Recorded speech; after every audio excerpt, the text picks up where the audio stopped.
साथियों, आप सभी का स्वागत है आज के इस कक्षा में। आज से पिछली कक्षा में हमने विशेषण पढ़ा और आज हम विशेषण के प्रश्न उत्तर करने वाले हैं। विशेषण के ये जो हमने प्रश्न उत्तर तैयार किए हैं, इसी तरीके के प्रश्न आज की जो प्रतियोगी परीक्षा है उसमें आते रहते हैं। तो शुरू करते हैं। ये हमारा पहला प्रश्न एक बार देखेंगे आप स्क्रीन पर। वे शब्द जो विशेषण से पहले आकर उनकी विशेषता बताते हैं कहलाते हैं। यदि आपने विशेषण के 2 वीडियो हैं, उनको यदि ध्यानपूर्वक सुना है तो आप इन सभी प्रश्नों के उत्तर कर सकते हैं। नहीं, वे शब्द जो विशेषण से पहले आकर उसकी विशेषता बताते हैं। सामान्यतः हमने सुना कि विशेषण वो होते हैं जो विशेषता बताते हैं, लेकिन यहाँ ये है कि विशेषण से भी पहले आते हैं और उनकी विशेषता बताते हैं। वो क्या कहलाते हैं? प्रविशेषण। और ये आपका उत्तर होगा। जैसे एक उदाहरण हम लेते हैं, बहुत मीठा आम। अब इसमें विशेषण क्या है? मीठा। मीठा है यहाँ पर विशेषण, और इसकी विशेषता बता रहा है बहुत। तो ये बहुत शब्द क्या है? इसकी विशेषता बता रहा है। तो ये बहुत क्या है? ये है प्रविशेषण। ये आप ध्यान रखेंगे कि ये बहुत प्रविशेषण है। वे शब्द जो विशेषण से पहले आकर उसकी विशेषता बताते हैं क्या कहलाते हैं? प्रविशेषण कहलाते हैं। ये आप ध्यान रखेंगे। अगला देखेंगे, अगला प्रश्न देखेंगे। विशेषण शब्द संज्ञा व सर्वनाम की विशेषता बताते हैं। विशेषण किसकी विशेषता बताते हैं? संज्ञा या सर्वनाम की। जैसे ये विशेषण है मीठा, किसकी विशेषता बता रहा है? आम की। तो आम क्या है? संज्ञा है, या सर्वनाम भी हो सकता था। यहाँ संज्ञा या सर्वनाम कहलाते हैं। अब यहाँ पर आप देखेंगे बहुत मीठा आम जो है, ये विशेषण है आम मीठा। ये किसकी विशेषता बता रहा है? संज्ञा की, आम की। अब ये संज्ञा क्या है? तो आपको वीडियो में आपने देखा होगा, शुरू में ही हमने बताया था ये क्या होता है। ये है विशेष्य। ये विशेष्य कहलाता है और आपका उत्तर ये दूसरा हो गया। ये आप ध्यान रखेंगे, बहुत अच्छे से इनको समझेंगे, इनको कर सकते हैं। अगला देखेंगे, अगला प्रश्न। विशेषण की अवस्था नहीं है। एक प्रश्न है, विशेषण की अवस्था नहीं है। कौन सी विशेषण की अवस्था नहीं है, ये जानना है। मूल अवस्था, उत्तर अवस्था, गुण अवस्था और उत्तम अवस्था। अब आपको यदि बहुत अच्छे से याद है तो आप इसका उत्तर कर सकते हैं। विशेषण की 3 अवस्थाएं होती हैं, मूल अवस्था, उत्तर अवस्था और उत्तम अवस्था। तो ये विशेषण की अवस्था कौन सी होगी? गुण अवस्था इसकी नहीं है, और बाकी 3 इसकी विशेषताएं हैं। तो ध्यान रखेंगे, ये विशेषण की कौन सी अवस्था है या नहीं है, इससे संबंधित प्रश्न भी आइटम कर सकते हैं।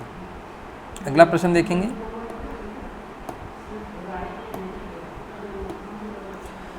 मुझे लाल टमाटर पसंद हैं। वाक्य में लाल शब्द क्या है? लाल क्या है?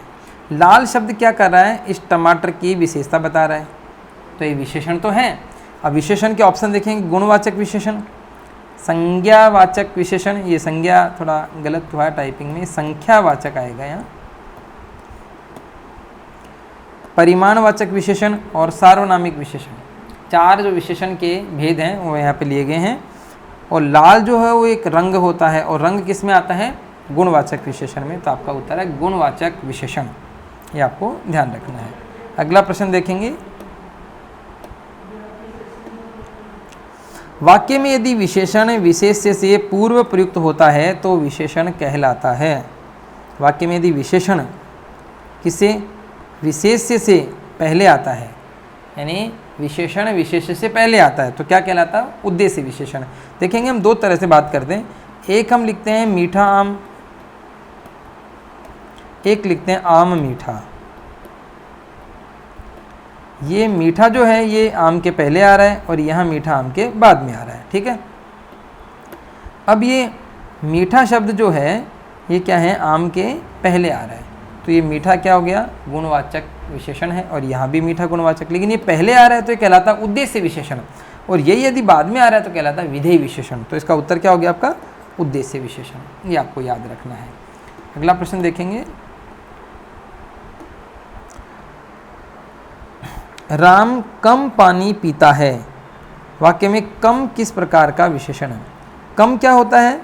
कम, ज़्यादा, ये सब क्या होते हैं? संख्या या परिमाण में आएंगे।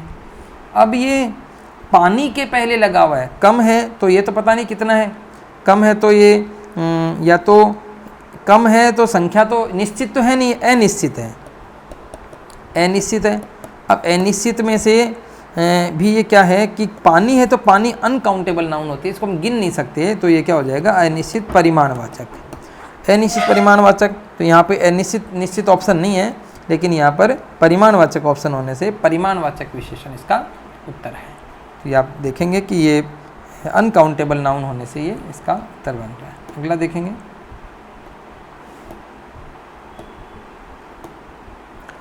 वह कौन सी पुस्तक है, वाक्य में कौन सी शब्द है, कौन सी व्याकरणिक इकाई है, वह कौन सी पुस्तक है, ये पूछा है हमने। अब यह पुस्तक से पहले क्या आ रहा है, कौन सी, और संज्ञा से पहले यदि सर्वनाम, ये कौन भी क्या है, सर्वनाम है, सर्वनाम है, लेकिन संज्ञा से पहले आ रहा है, इसलिए अब ये सर्वनाम नहीं होकर क्या बन गए, विशेषण बन गया, सार्वनामिक विशेषण, सार्वनामिक विशेषण हो गया। अब यहाँ पे सार्वनामिक विशेषण जो है उसको यहाँ पर नाम दिया गया संकेतवाचक विशेषण।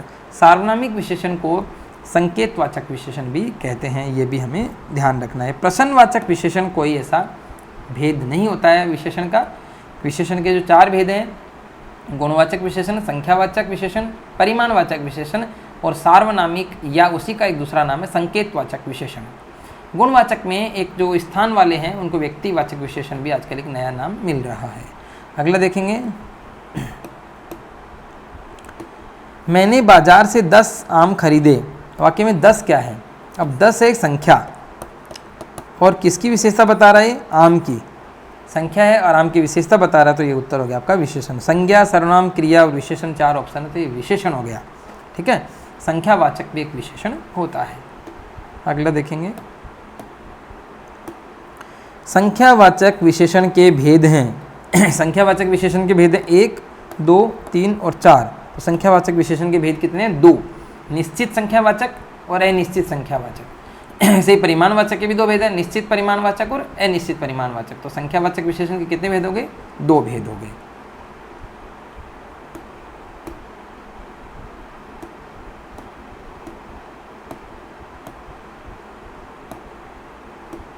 अगला प्रश्न देखेंगे, थोड़ी सी चीनी दे दो, वाक्य में थोड़ी सी जो शब्द है वो क्या है, थोड़ी सी शब्द जो है वो क्या है, देखेंगे। अब देखो, थोड़ा और बहुत, ये कम, ये क्या होता है, अनिश्चित होते हैं, अनिश्चित होते हैं। तो इसमें निश्चित वाले उत्तर तो कट जाएंगे कि निश्चित नहीं है, अनिश्चित है। अब अनिश्चित संख्यावाची है या अनिश्चित परिमाणवाची है, ये हमें तय करना। अब देखो, चीनी, चीनी क्या होती है, अनकाउंटेबल नाउन होती है, चीनी को हम गिन नहीं सकते, गिन नहीं सकते, इसके लिए अन्य अनकाउंटेबल नाउन होने पर ये विशेषण बनता है परिमाणवाचक। तो ये हो गया अनिश्चित परिमाणवाचक, इसका उत्तर हो गया। अगला देखेंगे, मेरे पास थोड़े से रुपए हैं, वाक्य में थोड़े से शब्द किस प्रकार की व्याकरणिक इकाई है, थोड़े से रुपए की विशेषता बता रहा है। अब थोड़ा है तो अनिश्चित तो है, तो ये निश्चित तो नहीं है। अब रुपयों को हम गिन सकते हैं, रुपए गिनते ही हैं वैसे भी, तो रुपयों को गिन सकते हैं, तो ये क्या हो जाएगा, अनिश्चित संख्यावाची हो जाएगा, परिमाणवाची नहीं होगा। इसको गिन सकते हैं संज्ञा को, और परिमाण में वो संख्यावाचक में आ जाएगा, उसको नहीं गिन सकते उनको परिमाण हो जाएगा। संख्या वही होती है जिनको गिन सकें। क्या अगला देखेंगे,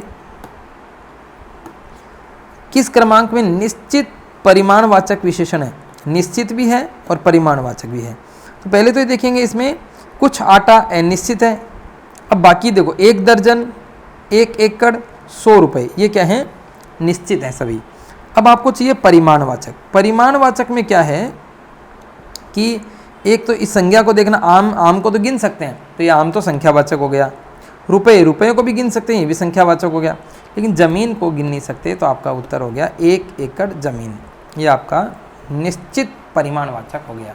निश्चित भी है 1 एकड़, और ज़मीन को अनकाउंटेबल हो गई, इसलिए निश्चित परिमाणवाचक हो गया। ठीक है, अब आगे देखेंगे,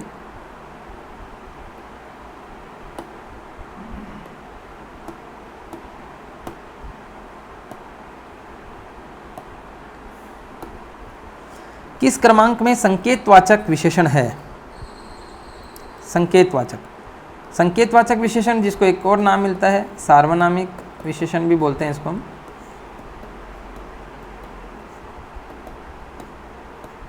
सार्वनामिक और संकेतवाचक। इसमें क्या होता है, सर्वनाम का प्रयोग होता है और वो कहाँ होता है, संज्ञा से पहले होता है। तो देखो ये देखो थोड़े पन्ने, थोड़ी चाय, वह खंबा, लाखों रुपए, तो वह क्या है, सर्वनाम है और संज्ञा से पहले लगा हुआ है, तो ये आपका सार्वनामिक विशेषण हो गया। यदि सर्वनाम संज्ञा से पहले लगता है तो सार्वनामिक विशेषण कहलाता है, बन जाता है। ठीक है, अगला देखेंगे, कौन सा सार्वनामिक विशेषण का भेद नहीं है। सार्वनामिक विशेषण के भेद हैं कुछ, उनमें से देखो, ये थोड़ा सा डीप में एक प्रश्न है, निश्चयवाचक सार्वनामिक विशेषण, अनिश्चयवाचक सार्वनामिक विशेषण, संबंधवाचक सार्वनामिक विशेषण और अधिकरणवाचक सार्वनामिक विशेषण। तो निश्चयवाचक भी होता है, अनिश्चयवाचक भी होता है, संबंधवाचक, अधिकरणवाचक सार्वनामिक विशेषण नहीं होता। अधिकरणवाचक तो क्या होता है, अधिकरण तो कारक होता है, इसलिए इसमें उत्तर आपका अधिकरणवाचक हो जाएगा।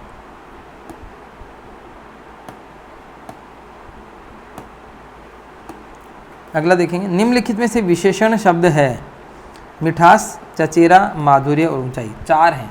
अभी विशेषण पूछा है, इसमें जो विशेषण है और भाववाचक संज्ञा, ये एक जैसी चीज़ होती है। आप इसको थोड़ा सा यहाँ से समझने की कोशिश करना, विशेषण और भाववाचक संज्ञा में क्या अंतर होता है। जैसे हम बोलते हैं मीठा आम, तो ये मीठा क्या है, विशेषण है, और इससे हमने बना दिया मिठास, ये क्या है, भाववाचक संज्ञा है। अब देखो, मीठा के आगे आम आ रहा है, लेकिन मिठास के आगे आम नहीं आ सकता। मीठा के आगे आम आ रहा है, मिठास के आगे आम नहीं आ सकता। तो जिसके आगे जिसके आगे जिस संज्ञा से पहले विशेष गुणवाचक विशेषण आ रहा है, ये इसके पहले, इसके बाद में आम हम जोड़ नहीं सकते। उसको समझना आप कि आम के पहले मीठा जुड़ा हुआ है, आम के पहले मिठास नहीं जुड़ सकता। तो विशेषण के पहले तो जुड़ सकता है और संज्ञा के पहले नहीं, संज्ञा के बाद में नहीं जुड़ सकता। तो देखो, मिठास भाववाचक संज्ञा है, माधुर्य भी भाववाचक संज्ञा है, ऊंचाई भी भाववाचक संज्ञा है। तो आपका उत्तर है चचेरा। चचेरा क्या, विशेषण शब्द, चचेरा भाई, ये आपका विशेषण शब्द इसमें है। ठीक है, आगे देखेंगे, चचेरा संबंध होता है भाई के साथ, चचेरा भाई संबंध हो गए, संबंध भी इसमें आते हैं। अगला देखेंगे, किस क्रमांक में संज्ञा व विशेषण की जोड़ी सही नहीं है। संज्ञा और विशेषण, संज्ञा आना चाहिए, एक विशेषण आना चाहिए। लंबाई लंबा, लंबाई भाववाचक संज्ञा है और लंबा विशेषण सही है। मिठास मीठा, ये भाववाचक संज्ञा है, ये विशेषण है। मिठास मिठाई, मिठास भाववाचक संज्ञा है, लेकिन विशेषण जातिवाचक संज्ञा है। यानी उच्चता उच्च, ये भाववाचक संज्ञा है और ये विशेषण है, जो आपका ये उत्तर रहेगा। ये दोनों ही संज्ञा, ये भाववाचक संज्ञा, ये जातिवाचक संज्ञा, दोनों ही संज्ञा हैं। मिठास तो भाववाचक संज्ञा और मिठाई है जातिवाचक संज्ञा। अगला देखेंगे, किस क्रमांक में गुणवाचक विशेषण है। किस क्रमांक में गुणवाचक विशेषण है। कुछ, नया, बुढ़ापा, थोड़ा, तो ये आपका उत्तर है नया। नया, पुराना, ये सब क्या होते हैं, ये गुणवाचक विशेषण होता है, जो काल के आधार पर, समय के आधार पर उसका निर्धारण करते हैं, उसकी स्थिति का।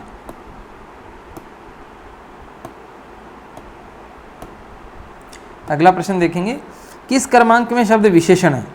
शीत, शीतलता, शीतल, शैतल्य। अब देखो, जैसे हम बोलते हैं शीतल पदार्थ, शीतल पेय, तो शीतल किसके लग रहा है, पेय के लग रहा है। शीतल रस, रस के पहले आ रहा है, इसका मतलब जिसके जुड़ सकता है वो क्या है, विशेषण होता है, गुणवाचक। शीत के आगे पेय नहीं जुड़ेगा, शीतलता के आगे पेय नहीं जुड़ेगा, शैतल्य के आगे पेय नहीं जुड़ेगा, शीतल पेय। तो शीतल क्या है, ये संज्ञा है और इसके पहले आ रहा है, तो ये क्या है, विशेषण है। इस प्रकार से आप इसको समझ सकते हैं। अगला देखेंगे, किस क्रमांक में प्रयुक्त होने वाला विशेषण उद्देश्य विशेषण है। किस क्रमांक में प्रयुक्त होने वाला विशेषण उद्देश्य विशेषण है। मीठा आम, आम मीठा, मिठाई अच्छी, लड़का सुंदर, 4 हैं। विशेषण उद्देश्य विशेषण, उद्देश्य विशेषण में क्या होता है कि संज्ञा से पहले विशेषण आता है। जैसे मीठा आम सही है, आम मीठा नहीं होगा, ये विधेय विशेषण है। लड़का सुंदर, ये भी विधेय विशेषण है। मिठाई अच्छी, विधेय विशेषण है। मीठा आम, इसका उत्तर रहेगा। मीठा क्या विशेषण है और वो संज्ञा से पहले आ रहा है। संज्ञा से पहले आ रहा है, इसलिए वो क्या कहलाता है, उद्देश्य विशेषण कहलाता है। अगला देखेंगे, बीकानेरी रसगुल्ले बहुत प्रसिद्ध हैं। बीकानेरी रसगुल्ले बहुत प्रसिद्ध है। वाक्य में बीकानेरी शब्द किस प्रकार की व्याकरणिक इकाई है। बीकानेरी, बीकानेर होता तो अलग बात है, बीकानेरी है संज्ञा, सर्वनाम, विशेषण और व्यक्तिवाचक संज्ञा, तो इसका उत्तर रहेगा विशेषण। बीकानेरी रसगुल्ले, रसगुल्ले की विशेषता है वो, बीकानेरी, इसलिए क्या हो गया, विशेषण हो गया। बीकानेर शब्द होता तो व्यक्तिवाचक संज्ञा हो सकता था, लेकिन यहाँ बीकानेर नहीं होकर बीकानेरी लिखा हुआ है, इसलिए ये क्या है, गुणवाचक विशेषण। तो यहाँ आपका जो विकल्प है वो गुणवाचक विशेषण नहीं है, लेकिन विशेषण उत्तर आपका सही है। इस प्रकार से हम इसको समझ सकते हैं। अगला देखेंगे,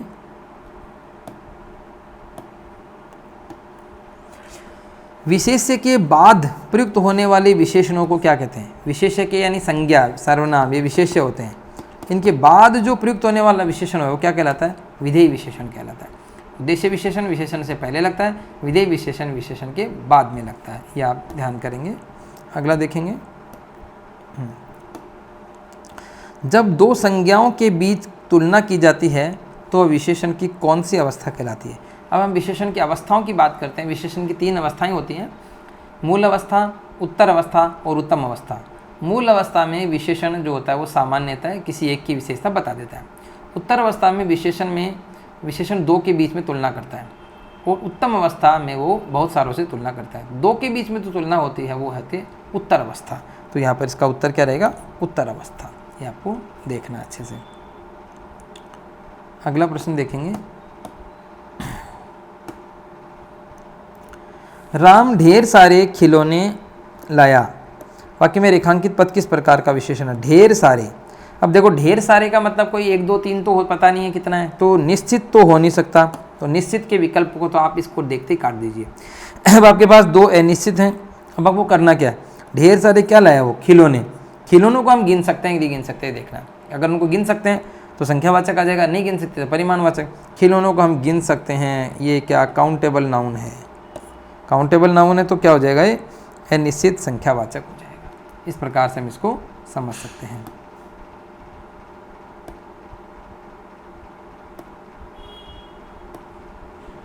अगला प्रश्न देखेंगे,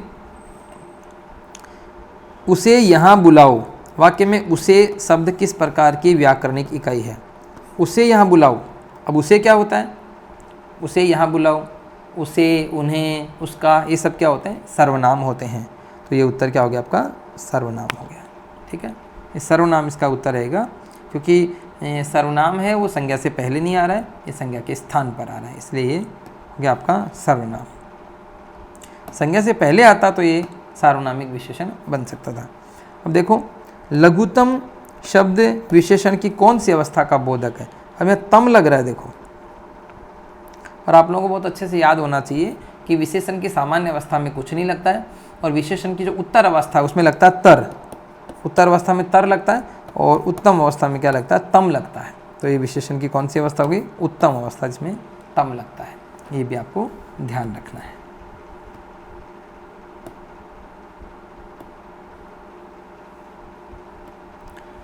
तो साथियों, आज की जो हमारी कक्षा थी इसमें हमने विशेषण से संबंधित जो प्रश्न उत्तर किए अपने अच्छे से समझे होंगे। अगर आपने विशेषण के जो दोनों वीडियो ध्यानपूर्वक देखे हैं तो हम इसको बहुत अच्छे से समझ सकते हैं। आज के लिए इतना ही, धन्यवाद।